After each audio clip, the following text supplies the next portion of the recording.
প্রিয় দর্শক, আমি তোমাদের জন্য আরেকটা শর্টস ভিডিও নিয়ে এসেছি। আজকের শর্টস ভিডিওর বিষয়বস্তু হচ্ছে অধিকরণ তৎপুরুষ সমাস। আমরা এর আগে কর্ম তৎপুরুষ, করণ তৎপুরুষ, নিমিত্ত, অপাদান এই সমস্ত বিষয়ে আলোচনা করে দিয়েছি। আজকে আলোচনা করব অধিকরণ তৎপুরুষ। অধিকরণ তৎপুরুষ সমাস চেনার আগে আমাকে অধিকরণ কারক চিনতে হবে। অধিকরণ কারক ক্রিয়াপদকে কোথায়, কখন, কি বিষয়ে দিয়ে প্রশ্ন করলেই আমরা অধিকরণ কারক পাই।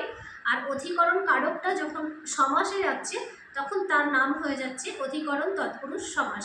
যেমন ধরো, গাছ পাকা আম। গাছ পাকা, কোথায় পাকা? গাছে পাকা। তাহলে পূর্বপদে থাকছে অধিকরণের বিভক্তি চিহ্ন এ, গাছে। এরপরে আসছে পরপদ পাকা, পাকাটা প্রাধান্য পাচ্ছে। কোথায় পাকা? গাছে পাকা, এটা অধিকরণ কারক, গাছ পাকা।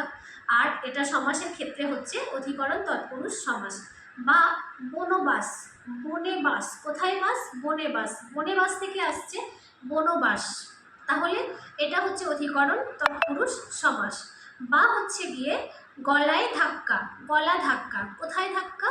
গলায় ধাক্কা, গলা ধাক্কা, এটা অধিকরণ কারক। সমাসের ক্ষেত্রে এটা হবে অধিকরণ তৎপুরুষ সমাস, কারণ ধাক্কাটা প্রাধান্য পাচ্ছে।